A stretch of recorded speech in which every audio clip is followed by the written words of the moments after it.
اعوذ باللہ من الشیطان الرجیم الحمد للہ رب العالمین والصلاة والسلام علی اشرف المرسلین سیدنا و نبینا محمد وعلی آلہ واصحابہ وازواجہ وذریاتہ واہل بیتہ اجمعین ومن تبعہ بإحسان الی یوم الدین اللہم اجعلنا منہم یا رب العالمین۔ اعوذ باللہ من الشیطان الرجیم رب اشرح لی صدری ویسر لی امری واحلل عقدۃ من لسانی یفقہوا قولی۔ اللهم اجعل هذا لوجهك الكريم لا رياء فيه ولا سمع يا رب العالمين۔ ربنا تقبل منا انك انت السميع العليم وتب علينا انك انت التواب الرحيم آمين يا رب العالمين آمين۔ الحمدللہ رمضان المبارک آیا گزر گیا، عید آئی گزر گئی۔ اللہ نے رمضان المبارک میں اپنی اطاعت و فرمانبرداری کرنے کے انعامات رکھے ہیں۔ اللہ سے امید ہے کہ یہ انعامات ہمیں ملیں گے، لیکن یہاں پر ایک سوال میرے ذہن میں آتا ہے، شاید آپ کے بھی ذہن میں آتا ہو، سوچنے کی بات ہے۔ میں سوچتا ہوں کہ اگر میں کسی کو اپنی اطاعت و فرمانبرداری کرنے پر کوئی انعام کا وعدہ کروں اور وہ کرے، لیکن مجھے جب یہ پتہ ہو کہ یہ آدمی کل کو میرے سامنے میری نافرمانیاں کرے گا بے فکر ہو کر، تو کیا ایسی حالت میں وہ شخص میرے انعام کا مستحق ہوگا؟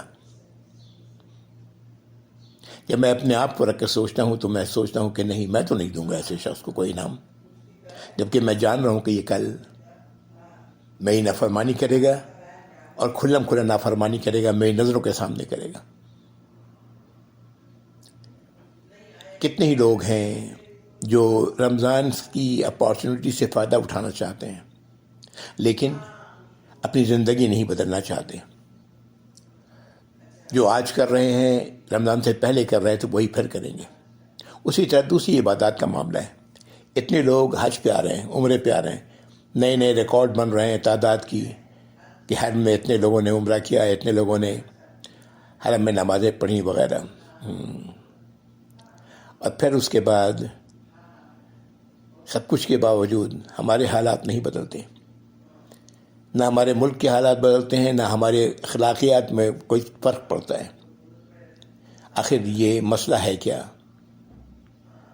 تو میرے ذہن میں جو ابھی میں نے آپ کے سامنے رکھا یہی بات آتی ہے کہ ہم انعام کے مستحق ہوں تو کیسے ہوں جبکہ ہماری نیت ہی درست نہیں، اپنے آپ کی اصلاح نہیں کرنا چاہتے۔ اللہ کے ہاں تو توبہ کی قبولیت کے لیے ضروری ہے کہ ندامت کے ساتھ اللہ کی طرف رجوع کیا جائے، اپنی غلطیوں پر معافی مانگی جائے، اپنی اصلاح کی جائے، تو اللہ تعالیٰ توبہ قبول فرماتے ہیں۔ کاش کہ ہم مسلمان ان باتوں کو سمجھ سکیں، ہم سمجھ سکیں، آپ سمجھ سکیں، دوسرے لوگ سمجھ سکیں۔ یہ بات ذہن میں آئی تو میں نے کہا کہ یہ آپ تک پہنچا دوں۔ ہمیں رمضان سے جو کیفیت ہماری تھی، اس لیے کہ رمضان المبارک میں کی وجہ اللہ تعالیٰ نے قرآن میں بڑے واضح لفظوں میں یہ بات فرمائی کہ یہ اس لیے روزے رکھے ہیں اللہ نے تاکہ تم تقوی اختیار کرو، ہے نا، تاکہ تم متقی بنو۔ ہم لوگ پڑھ چکے ہیں یہ آیت نمبر 182 غالباً ہے۔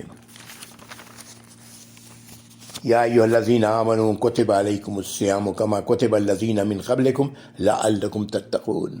مقصد تقوی ہے، تقوی کا حصول ہے، اور اگر یہ تقوی کیا ہے کہ اللہ کی نافرمانی سے بچنا، اگر یہ ہم اس مہینے میں اپنے آپ کو بچاتے ہیں تو باقی مہینوں میں کیوں نہیں؟ اس کا مطلب تقوی حاصل نہیں ہوا، یہ تقوی کا ایک بس کیا کہا جائے، ایک شو آف ہے۔ پھر آیت نمبر 85 میں اللہ تعالیٰ فرماتے ہیں کہ یہ قرآن جو نازل کیا گیا ہے اس مہینے میں، ہے نا، یہ اس لیے کہ لعلکم تشکرون، تاکہ تم شکر ادا کرو۔ شکر کس بات کا؟ جو اللہ نے ہمیں ہدایت دی اس کا شکر، جو اللہ نے ہمارے لیے ہدایات نازل کی اس کا شکر۔ اگر یہ دونوں چیزیں ہمیں حاصل نہیں ہوتی تو پھر شکر کا مطلب یہ ہے ان ہدایات کی قدر کرنا۔ اگر یہ دونوں باتیں ہمارے اندر نہیں پیدا ہوتی تو پھر ہم کس طرح اللہ کے انعام کے مستحق ہوں گے، اللہ ہی بہتر جانتے ہیں۔ اگر بالفرض اللہ تعالیٰ انعام دے بھی دے بالفرض، تو جب ہم اپنی منمانی چلائیں گے، اپنی منمانی کریں گے، اپنے نفس کی پیروی کریں گے، تو در حقیقت ہم کیا کر رہے ہیں؟ اپنے نفس کو اپنا الہ بنا رہے ہیں۔ تو یہ اگر جو انعامات مجھے ملے ہیں وہ اللہ نے وعدہ کیا ہوا ہے کہ جو جس نے بھی شرک کیا میرے ساتھ اس کے تمام اعمال ضائع ہو جائیں گے، تو میرے اعمال ضائع ہو جاتے ہیں اس طرح۔ اللہ تعالیٰ مجھے، آپ کو، تمام ایمان والوں کو، تمام مسلمانوں کو اس بات کی سمجھ عطا فرمائے۔ جزاکم اللہ خیر۔ یہ بیچ میں درمیان میں ایک بات ذہن میں تھی تو میں نے آپ تک پہنچائی، آپ بھی غور کیجیے ان باتوں پر۔ اللہ تعالیٰ ہم سب کو سمجھ عطا فرمائے۔ الحمدللہ آج انشاءاللہ ہم لوگ سورۃ الطارق پڑھیں گے۔ 30واں پارہ ہے، 17 آیات ہیں، مکی صورت ہے اور نام پہلی ہی آیت سے لیا گیا ہے۔ شروع کی 4 آیات میں 2 قسموں کے ذریعے یقین دلایا گیا ہے کہ ہر انسان کی نگہبانی کے لیے فرشتے مقرر ہیں۔ نگہبانی بھی کر رہے ہیں، نگرانی بھی کر رہے ہیں، دونوں ہی کر سکتے ہیں، دونوں ہی تجربہ، دونوں ہی ترجمہ اس لفظ کا درست ہے۔ جو باقاعدگی سے اپنی ڈیوٹیاں انجام دیتے ہیں، انسان اسی طرح بے مہار نہیں چھوڑا گیا۔ بعد کی 6 آیات میں انسان کی توجہ اس کی اصل حیثیت کی طرف کرانے کی کے بعد اس کے ساتھ آگے کیا ہونا ہے یہ بیان کیا گیا۔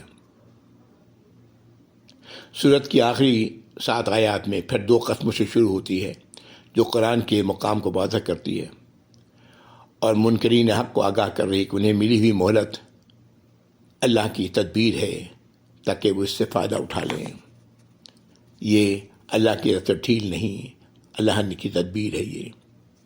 یہ پوری صورت کا لباب ہے۔ الحمدللہ یہ بات میں پہلے عرض کر چکا ہوں سورۃ البروج میں کہ نبی کریم صلی اللہ علیہ وسلم سورۃ البروج کو پہلی رکعت میں اور سورۃ الطارق کو دوسری رکعت میں عشاء کی نماز میں پڑھنا پسند کرتے۔ آپ نے اس کے پڑھنے کی تلقین بھی کی ہے، اور اس طرح جو شخص اگر پڑھتا ہے اسے تو وہ سنت کی اطاعت بھی کر رہا ہوتا ہے، انشاءاللہ اسے سنت کی پر عمل کرنے کا اجر ہی ملے گا۔ اعوذ باللہ من الشیطان الرجیم، بسم اللہ الرحمن الرحیم۔ والسماء والطارق، اور قسم ہے آسمان کی اور اندھیرے میں روشن ہونے والی کی۔ طارق وہ جو اندھیرے میں روشن ہوتا ہے، اشارہ غالباً ستارے کی طرف ہے، واللہ عالم۔ آیت نمبر 1 تھی، وما ادراک ما الطارق، اور تم کیا جانتے ہو کہ یہ طارق کیا ہے؟ النجم الثاقب، ستارہ، ایک خاص ستارہ، چمکدار ستارہ، روشن ستارہ۔ آیت نمبر 3۔ آیت نمبر 4، ان کل نفس لما علیہ حافظ، اور نہیں ہے کوئی جان، نہیں ہے کوئی انسان مگر اس پر نگہبان فرشتے موجود ہیں۔ یعنی ایسا کوئی فرد بھی نہیں جس پر ایسا فرشتہ جو اس کی نگہبانی کرنے والا ہو وہ موجود نہ ہو۔ یہ آیت نمبر 4 تھی۔ آیت نمبر 5، فَلْيَنْظُرِ الْإِنسَانُ مِمَّا خُلِقَ، تو انسان کو چاہیے کہ وہ غور کرے، دیکھے کہ وہ کس چیز سے وہ بنایا گیا ہے۔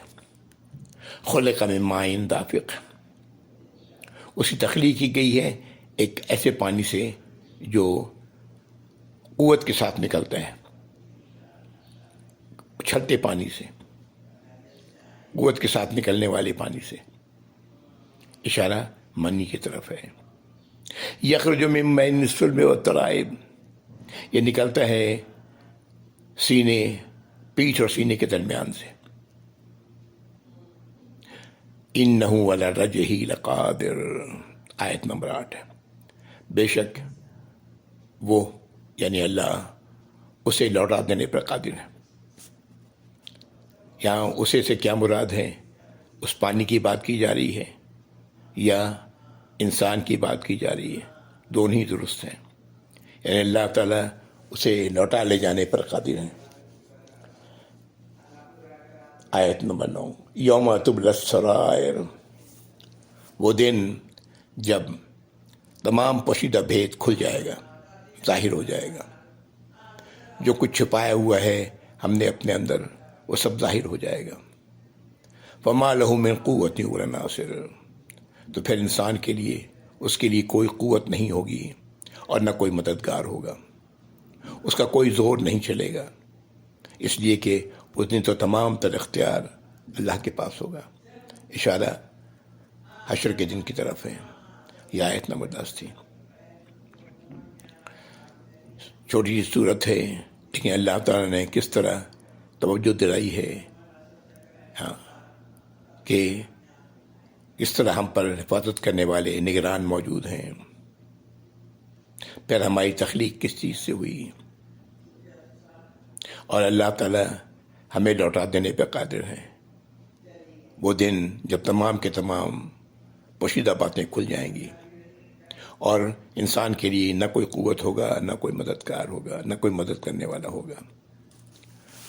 اللہ تعالیٰ ہم سب کو سمجھ عطا فرمائے یا رب العالمین آج، تاکہ کل ہمیں پچھتانا نہ پڑے۔ اعوذ باللہ من الشیطان الرجیم، آیت نمبر 11 سے لے کے 17، والسماء ذات الرجع، اور آسمان کی قسم جو بار بار لوٹنے والا ہے، اشارہ ہے شاید بارش کی طرف جو آسمان سے بار بار نازل ہوتا ہے۔ والارض ذات الصدع، اور زمین کی قسم جو پھٹنے والی ہے، بار بار پھٹنے والی ہے، یعنی زمین سے دانہ پھٹ کے نکلتا ہے، اشارہ اسی کی طرف ہے۔ انہ لقول فصل، کہ بے شک یہ جو بات کہی جا رہی ہے، یہ قرآن، یہ فیصلہ کن بات ہے۔ جو بات کہی جا رہی ہے یہ فیصلہ کن بات ہے۔ اللہ نے جو کچھ نازل فرمایا یہ فیصلہ کن ہے، اس میں کوئی تبدیلی نہیں ہونے والی۔ وما هو بالہزل، اور یہ بے فائدہ نہیں، تفریح نہیں، مذاق نہیں، یہ ہزل نہیں۔ آیت نمبر 14 تھا، انہم یکیدون کیدا، یہ لوگ، کون لوگ؟ اللہ کے نافرمان، چال چل رہے ہیں اللہ کی ان آیات کے خلاف، اللہ کی ان اقوال کے خلاف جو اللہ تعالیٰ نے قرآن میں نازل فرمائی ہے، اس کے خلاف چلنے والے ہیں۔ وعقید و قید، اللہ تعالیٰ فرما رہے ہیں کہ ہمارا بھی اپنی یعنی اس کے جواب میں ہماری بھی اپنی چال ہے، اپنا طریقہ ہے۔ وہ کیا ہے؟ اللہ تعالیٰ فرما رہے ہیں آیت نمبر 17 میں، فَمَّهِلِ الْكَافِرِينَ أَمْهِلْهُمْ رُوَيْدًا، تو کافروں کو مہلت دیں، تھوڑے دنوں چھوڑ دیں انہیں۔ یہ اللہ کی طرف سے انہیں زیادہ سے زیادہ اس بات کا موقع دیا جا رہا ہے کہ وہ زیادہ سے زیادہ اللہ کی نافرمانی کریں، اور نتیجے میں اللہ کی زبردست گرفت میں آئیں گے۔ اللہ تعالیٰ ہم انسانوں کو، ایسے لوگوں کو جو اللہ کی نافرمانی کرنے والے ہیں، ایسے لوگوں کو جو ہم مسلمان ہیں اور وقت سے فائدہ اٹھانے والے ہیں، رمضان کے روزے، عمرہ، حج، یہ سب کرنے والے ہیں، تاکہ اس کا اجر ہمیں، وہ عظیم جو اجر ہے وہ ہمیں ملے۔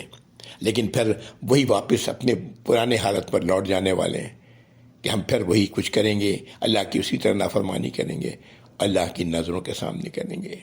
اعوذ باللہ من الشیطان الرجیم۔ اللہ تعالیٰ ہم تمام مسلمانوں کو اس بات کی سمجھ عطا فرمائے، اس رمضان کے روزے ہمیں تقوی عطا فرمائے جو ہم پورے سال اس پر عمل کریں، ہمیں اللہ کا شکر گزار بنائے کہ اللہ کی ہدایت پر عمل کرنے والے بنیں، وآخر دعوانا الحمد للہ رب العالمین وصلی اللہ علی محمد وعلی آلہ واصحابہ وازواجہ وذریاتہ واہل بیتہ اجمعین ومن تبعہ بإحسان إلى يوم الدين اللهم اجعلنا منهم يا أرحم الراحمين آمين يا رب العالمين والسلام عليكم ورحمة الله وبركاته جزاكم الله خير جزاكم الله خير جزاكم الله خير جزاكم الله خير جزاكم الله خير جزاكم الله خير جزاكم الله خير جزاكم الله خير جزاكم الله